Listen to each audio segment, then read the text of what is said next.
Hi everybody, welcome back to another lesson. Today we are looking at me, myself, and I. Three little words that tend to cause a lot of confusion. So let's break it down really simply. All right, we're going to start with me versus I. We use I when we are the subject of the phrase, and we use me when we are the object of the phrase. So, how do we know if we are the subject or the object of the phrase? Well, simply speaking, the subject is the one who is doing the action, and the object is the one who is receiving the action. Let's look at a really simple phrase and determine who is the subject and who is the object. Maria phoned Nikki. Maria phoned Nikki. So Maria is doing the action and Nikki is receiving the action, which means that Maria is the subject and Nikki is the object. So now let's remove Maria from the phrase and replace her with either I or me. Which one do we use? Well, as I said in the beginning, we use I if we are the subject and me if we are the object. So are we going to say I phoned Nikki or me phoned Nikki? I phoned Nikki because I is the subject. Now let's remove Nikki from the phrase and replace her with either me or I. As we know, Nikki is the object, and from our rule, we know that the object is me. So, do we say Maria phoned I or Maria phoned me? Obviously, Maria phoned me. Okay, so let's change it a little bit more. From our first phrase, Maria phoned Nikki, we have a subject and a direct object. Let's add a second object to the phrase. So now we're going to have a direct object and an indirect object. Take a look at this phrase. Maria sent Nikki an email. Maria sent Nikki an email. In this case, we have the email as the direct object, and Nikki is now the indirect object. But nothing changes. These are still objects. Nikki is still an object. So, according to our rule, she will still remain me, right? So if we remove Nikki from the phrase, we replace her with me. Maria sent me an email. All right, so those were pretty simple, but what if we add a third person to the phrase? This is where it gets a little more complicated. So let's take a look at this phrase here. Maria phoned Nikki and John. Maria phoned Nikki and John.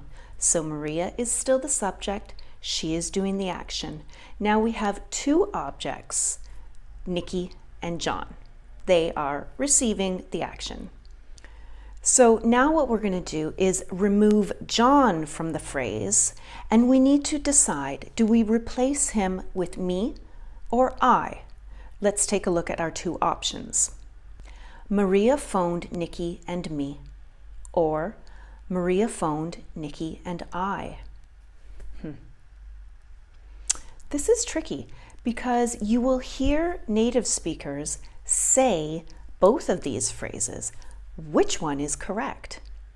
Well, as we know from the beginning, the object is always going to be me. So the correct phrase is Maria phoned Nikki and me, not Maria phoned Nikki and I. Maria phoned Nikki and me. A really quick tip that you can do to remember this is to remove the third person or to remove the second object and see if the phrase makes sense. So if we're saying Maria phoned Nikki and John, let's remove John completely from the phrase and change Nikki again to I or me.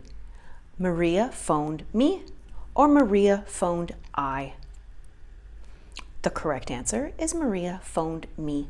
So we know even though we add a second object to the phrase, we still need to use me as a replacement for another object. Okay, let's change it up again, and now instead of having two objects, we'll have two subjects. Let's look at this phrase. Maria and Nikki gave John a book for his birthday. Maria and Nikki gave John a book for his birthday. All right, so let's try removing Nikki from the phrase. Do we replace her with me or I? Let's look at our options. Maria and me gave John a book for his birthday. Or Maria and I gave John a book for his birthday. Well, we know from the rule that the subject must always be I, so the correct answer is Maria and I gave John a book for his birthday. How can we double check? Let's try the quick tip and let's remove the second subject from the phrase and see if it still makes sense. Do we say, me gave John a book for his birthday, or I gave John a book for his birthday? Of course, we say, I gave John a book for his birthday. So even though we're adding a second subject, we still stick with I. Maria and I gave John a book for his birthday. Now, here's a question for you. Can we say I and Maria gave John a book for his birthday? I and Maria gave John a book for his birthday.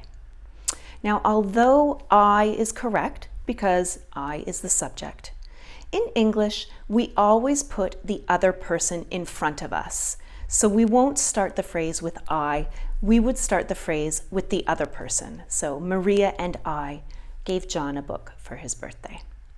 Let's take a minute and do a really quick quiz. I'm going to show you a couple of phrases and you decide if you need to put me or I in place of the subject or the object. Here we go.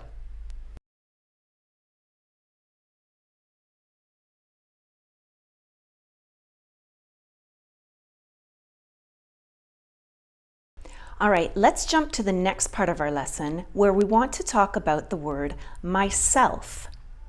So myself is a reflexive pronoun, and myself is always used as an object. It is never a subject. When we say reflexive, that means that in the phrase, both the subject and the object are the same person. For example, I asked myself. I will finish the project myself. So the reason I'm not saying I will finish the project me, first of all, that sounds crazy. Second of all, because it's a reflexive phrase and the subject is the same as the object. So I cannot use me, I must use myself. I will finish the project myself. Sometimes you'll hear people say something like this. The project will be finished by John and myself. The project will be finished by John and myself. Although myself is used as an object, in this case we cannot use it because the phrase is not reflexive. The subject is not the same as the object. In this case, the subject is the project. So we must say, the project will be finished by John and me. You might also hear native speakers using myself as the subject. For example, Maria and myself will deal with the problem. Maria and myself will deal with the problem. So some people think that this sounds formal. It's not. It's just grammatically incorrect. You must use I as the subject. Myself is always going to be the object. So Maria and I will deal with the problem. All right, guys, that's it for today. I really hope that this was helpful for you, and I'll see you at the next lesson. Bye.